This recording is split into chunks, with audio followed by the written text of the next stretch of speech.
Bienvenue dans la parole. Aujourd'hui, nous lisons la parole de Dieu ensemble. Livre de la Genèse, chapitre 36. Voici la postérité d'Ésaü qui est Édom. Ésaü prit ses femmes parmi les filles de Canaan, Ada, fille d'Élon, le Hétien, Oholibama, fille d'Ana, fille de Tsibéon le Hévien, et Basmath, fille d'Ismaël, sœur de Nébajot.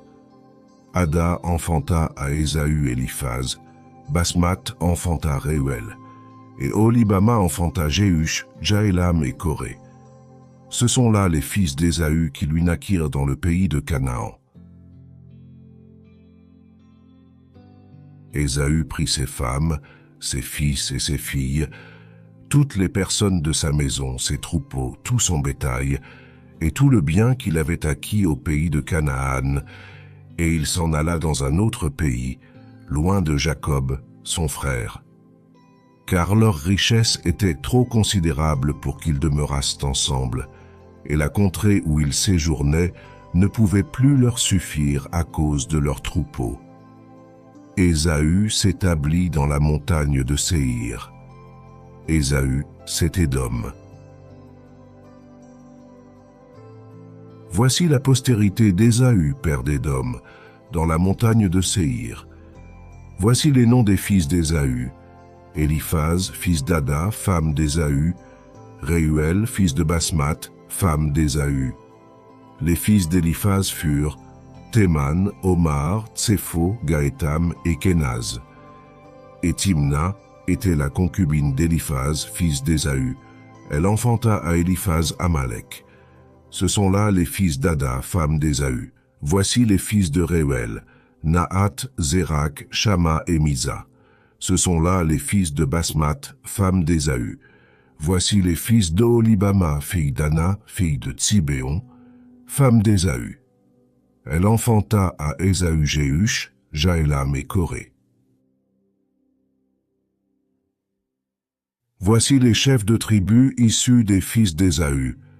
Voici les fils d'Éliphaz, premier-né d'Ésaü: le chef Théman, le chef Omar, le chef Tsépho, le chef Kénaz, le chef Coré, le chef Gaétam, le chef Amalek. Ce sont là les chefs issus d'Éliphaz, dans le pays d'Édom. Ce sont les fils d'Ada. Voici les fils de Réuel, fils d'Ésaü: le chef Nahat, le chef Zérak, le chef Shama, le chef Mizza. Ce sont là les chefs issus de Réuel dans le pays d'Édom. Ce sont là les fils de Basmath, femme d'Ésaü.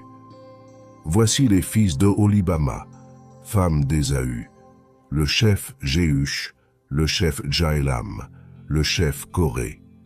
Ce sont là les chefs issus d'Oholibama, fille d'Ana, femme d'Ésaü.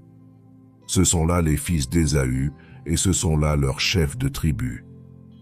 Ésaü, c'est Édom.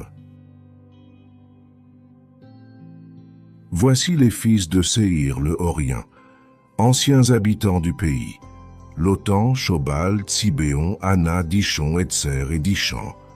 Ce sont là les chefs des Horiens, fils de Séhir, dans le pays d'Édom. Les fils de Lotan furent Hori et Émam. La sœur de Lotan fut Timna. Voici les fils de Shobal: Alvan, Manahat, Ébal, Shépho et Onam. Voici les fils de Tsibéon: Adja et Ana. C'est cette Ana qui trouva les sources chaudes dans le désert, quand il faisait paître les ânes de Tsibéon, son père. Voici les enfants d'Ana: Dishon et Oholibama, fille d'Ana.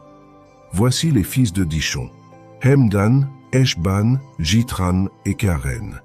Voici les fils d'Etser: Bilan, Zaavan et Akan. Voici les fils de Dishan: Utz et Aram.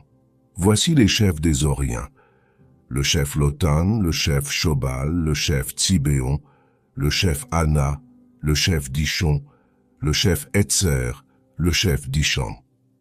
Ce sont là les chefs des Horiens, les chefs qu'ils eurent dans le pays de Séhir. Voici les rois qui ont régné dans le pays d'Édom, avant qu'un roi régnât sur les enfants d'Israël. Béla, fils de Béor, régna sur Édom, et le nom de sa ville était Dinaba. Béla mourut, et Jobab, fils de Zérak de Botsra, régna à sa place.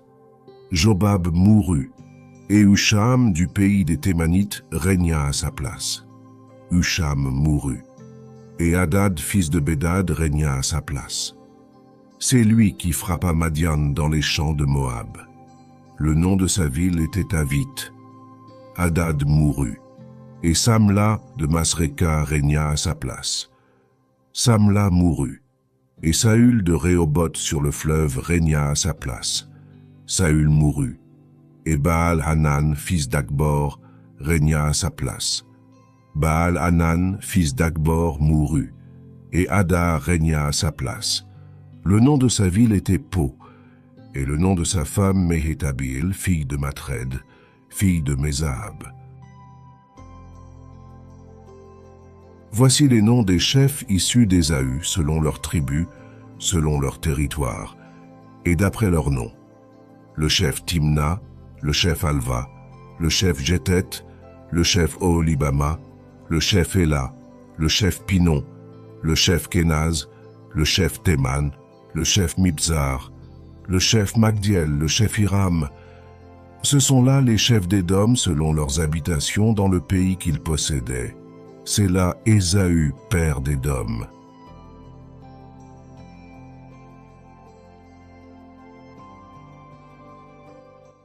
Livre de la Genèse, chapitre 37.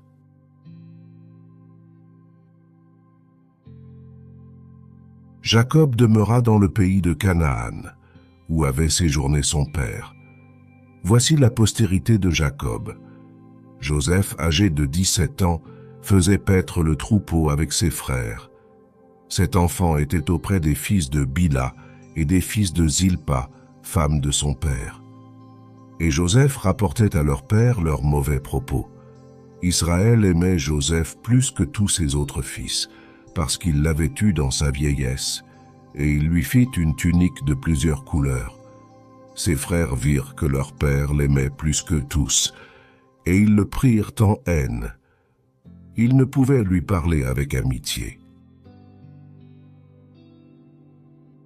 Joseph eut un songe, et il le raconta à ses frères, qui le haïrent encore davantage. Il leur dit, « Écoutez donc ce songe que j'ai eu. Nous étions alliés des gerbes au milieu des champs, et voici, ma gerbe se leva et se tint debout, et vos gerbes l'entourèrent et se prosternèrent devant elle. » Ses frères lui dirent, « Est-ce que tu régneras sur nous? Est-ce que tu nous gouverneras? » Et ils le haïrent encore davantage à cause de ses songes et à cause de ses paroles. Il eut encore un autre songe, et il le raconta à ses frères. Il dit, « J'ai eu encore un songe. Et voici, le soleil, la lune et 11 étoiles se prosternèrent devant moi. » Il le raconta à son père et à ses frères. Son père le réprimanda et lui dit, « Que signifie ce songe que tu as eu? Faut-il que nous venions, moi, ta mère et tes frères, nous prosterner en terre devant toi? » Ses frères eurent de l'envie contre lui, mais son père garda le souvenir de ces choses. Les frères de Joseph étant allés à Sichem pour faire paître le troupeau de leur père, Israël dit à Joseph, « Tes frères ne font-ils pas paître le troupeau à Sichem? Viens, je veux t'envoyer vers eux. » Et il répondit, « Me voici. » Israël lui dit, « Va, je te prie, et vois si tes frères sont en bonne santé et si le troupeau est en bon état, et tu m'en rapporteras des nouvelles. » Il l'envoya ainsi de la vallée d'Hébron, et Joseph alla à Sichem. Un homme le rencontra, comme il errait dans les champs. Il le questionna en disant, « Que cherches-tu » Joseph répondit, « Je cherche mes frères. Dis-moi, je te prie, où ils font paître leur troupeau. » Et l'homme dit, « Ils sont partis d'ici, car je les ai entendus dire, « Allons à Dothan. » Joseph alla après ses frères, et il les trouva à Dothan. Ils le virent de loin, et, avant qu'il fût près d'eux, ils complotèrent de le faire mourir. Ils se dirent l'un à l'autre, « Voici le faiseur de songes qui arrive. Venez maintenant, tuons-le, et jetons-le dans une des citernes. Nous dirons qu'une bête féroce l'a dévoré, et nous verrons ce que deviendront ses songes. » Ruben entendit cela, et il le délivra de leurs mains. Il dit, « Ne lui ôtons pas la vie. » Ruben leur dit, « Ne répandez point de sang. Jetez-le dans cette citerne qui est au désert, et ne mettez pas la main sur lui. » Il avait dessein de le délivrer de leurs mains pour le faire retourner vers son père. Lorsque Joseph fut arrivé auprès de ses frères, ils le dépouillèrent de sa tunique, de la tunique de plusieurs couleurs qu'il avait sur lui. Ils le prirent et le jetèrent dans la citerne. Cette citerne était vide, il n'y avait point d'eau. Ils s'assirent ensuite pour manger. Ayant levé les yeux, ils virent une caravane d'Ismaélites venant de Galaad. Leurs chameaux étaient chargés d'aromates, de baume et de myrrhe qu'ils transportaient en Égypte. Alors Juda dit à ses frères, « Que gagnerons-nous à tuer notre frère et à cacher son sang? Venez, vendons-le aux Ismaélites et ne mettons pas la main sur lui, car il est notre frère, notre chair. » Et ses frères l'écoutèrent. Au passage des marchands madianites, ils tirèrent et firent remonter Joseph hors de la citerne. Et ils le vendirent pour 20 cycles d'argent aux Ismaélites qui l'emmenèrent en Égypte. Ruben revint à la citerne, et voici Joseph n'était plus dans la citerne. Il déchira ses vêtements, retourna vers ses frères, et dit, « L'enfant n'y est plus, et moi où irai-je » Ils prirent alors la tunique de Joseph, et ayant tué un bouc, ils plongèrent la tunique dans le sang. Ils envoyèrent à leur père la tunique de plusieurs couleurs, en lui faisant dire, « Voici ce que nous avons trouvé. Reconnais si c'est la tunique de ton fils ou non. » Jacob l'a reconnue et dit, « C'est la tunique de mon fils. Une bête féroce l'a dévorée. » Joseph a été mis en pièces, et il déchira ses vêtements, il mit un sac sur ses reins, et il porta longtemps le deuil de son fils. Tous ses fils et toutes ses filles vinrent pour le consoler, mais il ne voulut recevoir aucune consolation. Il disait, « C'est en pleurant que je descendrai vers mon fils au séjour des morts. » Et il pleurait son fils. Les Madianites le vendirent en Égypte à Potiphar, officier de Pharaon, chef des gardes. Livre de la Genèse, chapitre 38.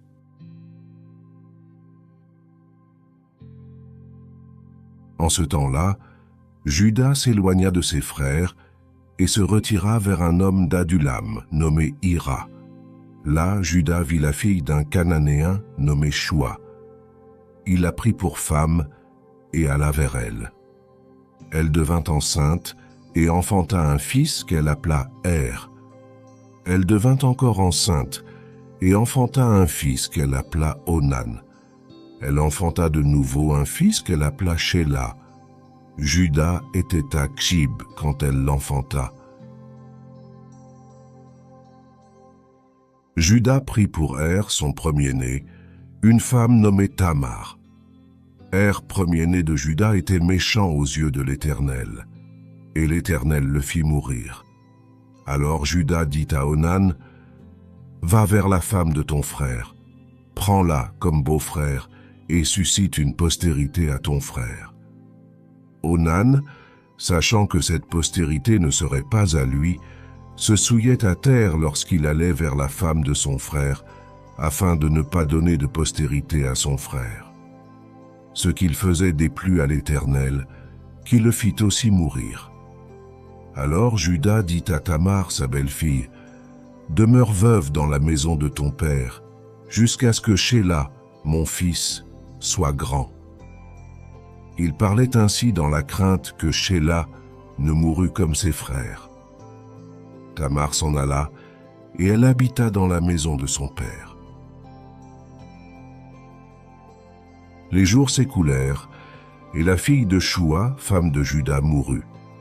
Lorsque Juda fut consolé, il monta à Timna, vers ceux qui tondèrent ses brebis, lui et son ami Hira, l'Adulamite.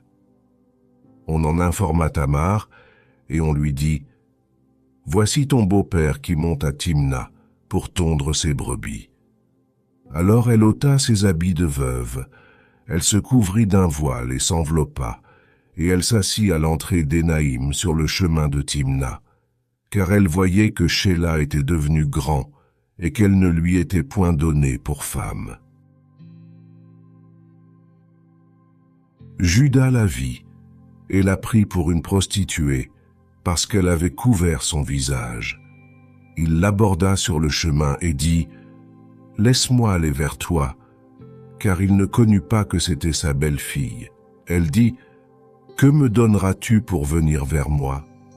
Il répondit « Je t'enverrai un chevreau de mon troupeau. » Elle dit « Me donneras-tu un gage jusqu'à ce que tu l'envoies ?» Il répondit « Quel gage te donnerai-je » Elle dit « Ton cachet, ton cordon et le bâton que tu as à la main. » Il les lui donna. Puis il alla vers elle, et elle devint enceinte de lui.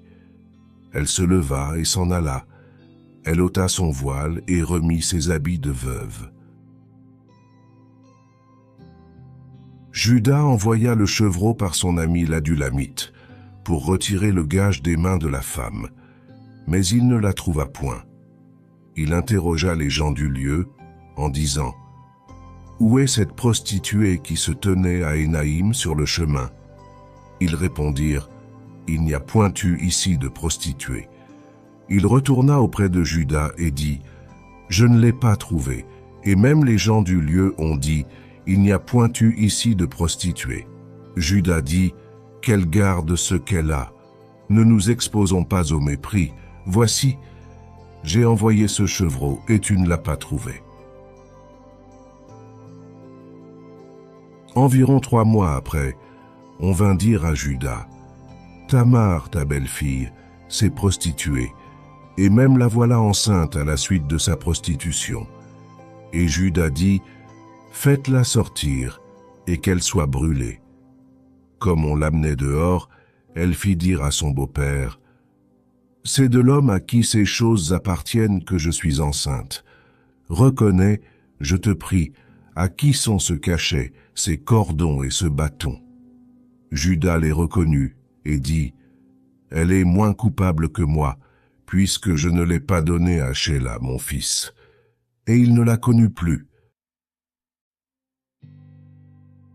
Quand elle fut au moment d'accoucher, voici, il y avait 2 jumeaux dans son ventre. Et pendant l'accouchement, il y en eut un qui présenta la main. La sage-femme la prit et y attacha un fil cramoisi, en disant « Celui-ci sort le premier. » Mais il retira la main et son frère sortit. Alors la sage-femme dit « Quelle brèche tu as faite ?» Et elle lui donna le nom de Pérez. Ensuite sortit son frère qui avait à la main le fil cramoisi, et on lui donna le nom de Zérak. Livre de la Genèse, chapitre 39. On fit descendre Joseph en Égypte, et Potiphar, officier de Pharaon, chef des gardes égyptiens, l'acheta des Ismaélites qu'il y avait fait descendre. L'Éternel fut avec lui, et la prospérité l'accompagna. Il habitait dans la maison de son maître, l'Égyptien. Son maître vit que l'Éternel était avec lui, et que l'Éternel faisait prospérer entre ses mains tout ce qu'il entreprenait. Joseph trouva grâce aux yeux de son maître, qui l'employa à son service, l'établit sur sa maison, et lui confia tout ce qu'il possédait.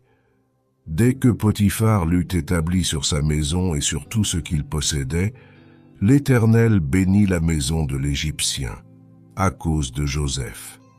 Et la bénédiction de l'Éternel fut sur tout ce qui lui appartenait, soit à la maison, soit au champ. Il abandonna aux mains de Joseph tout ce qui lui appartenait, et il n'avait avec lui d'autre soin que celui de prendre sa nourriture. Or, Joseph était beau de taille et beau de figure. Après ces choses, il arriva que la femme de son maître porta les yeux sur Joseph et dit « Couche avec moi ».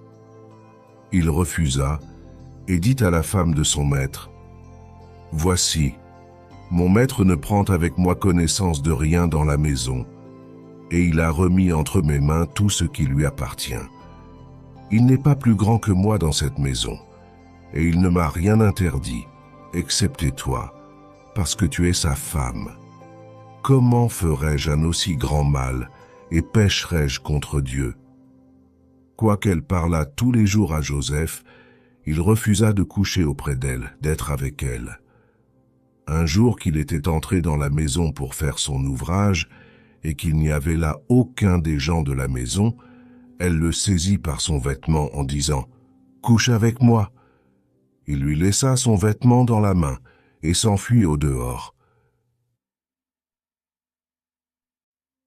Lorsqu'elle vit qu'il lui avait laissé son vêtement dans la main et qu'il s'était enfui dehors, elle appela les gens de sa maison et leur dit « Voyez, il nous a amené un Hébreu pour se jouer de nous. Cet homme est venu vers moi pour coucher avec moi. Mais j'ai crié à haute voix. Et quand il a entendu que j'élevais la voix et que je criais, il a laissé son vêtement à côté de moi et s'est enfui dehors. » Et elle posa le vêtement de Joseph à côté d'elle, jusqu'à ce que son maître rentrât à la maison. Alors elle lui parla ainsi. « L'esclave hébreu que tu nous as amené est venu vers moi pour se jouer de moi. Et comme j'ai élevé la voix et que j'ai crié, il a laissé son vêtement à côté de moi et s'est enfui dehors. » Après avoir entendu les paroles de sa femme qui lui disait « Voilà ce que m'a fait ton esclave », le maître de Joseph fut enflammé de colère. Il prit Joseph et le mit dans la prison, dans le lieu où les prisonniers du roi étaient enfermés. Il fut là, en prison. L'Éternel fut avec Joseph, et il étendit sur lui sa bonté. Il le mit en faveur aux yeux du chef de la prison. Et le chef de la prison plaça sous sa surveillance tous les prisonniers qui étaient dans la prison, et rien ne s'y faisait que par lui. Le chef de la prison ne prenait aucune connaissance de ce que Joseph avait en main, parce que l'Éternel était avec lui. Et l'Éternel donnait de la réussite à ce qu'il faisait. Merci d'avoir pris ce temps dans la parole.